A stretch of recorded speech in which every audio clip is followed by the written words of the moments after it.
faculties. The old terms, melancholy, nervous debility, no longer sufficed. What they were witnessing was the biological conclusion of centuries of inbreeding. Ferdinand's nervous system, battered from birth by epileptic storms, was collapsing. His immune defenses were failing. Minor infections turned into fevers that lasted weeks. His skin bruised easily. His hair fell out in clumps, and his eyes, once pale blue, turned glassy and vacant. He could barely swallow. Food had to be pureed into thin soups. Even then, he often choked, his throat spasming uncontrollably until blood flecked his lips. Nurses massaged his chest to keep fluid from filling his lungs. They changed the linens constantly, the once regal bed now reeking of sickness, sweat, and the sour scent of decay.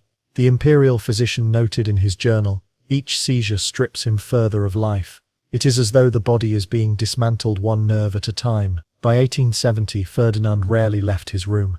His mind wandered in and out of lucidity. Sometimes he believed he was still emperor and demanded to hear petitions.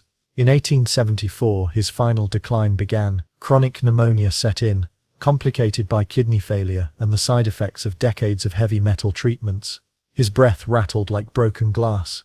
The imperial physicians administered morphine to dull the pain, but the convulsions persisted even in sleep. In his last weeks, he could not speak at all. His tongue was swollen, his jaw locked, his eyes sunken deep into his skull. He weighed barely 40 kilograms. On June 29, 1875, as dawn filtered through the curtains of his Prague bedroom, Ferdinand I of Austria died. The attendants crossed themselves, the priests began the final rites, and the doctors prepared for what the court insisted must remain secret: the autopsy. They cut open the emperor's body that afternoon. The report, written in stiff Latin, still exists in fragments in the imperial archives.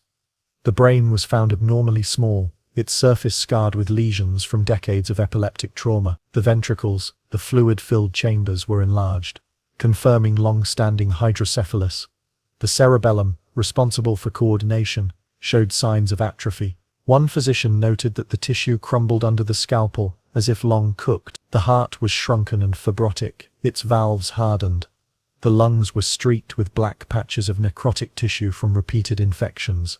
The liver was discolored, possibly from mercury poisoning. The kidneys, small and scarred, had stopped functioning long before death. But the most unsettling detail was the reproductive system.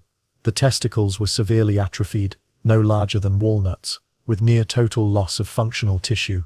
One was entirely calcified. In the sterile language of anatomy, it was confirmation of what everyone had long suspected. Ferdinand had never been capable of producing an heir. His skeleton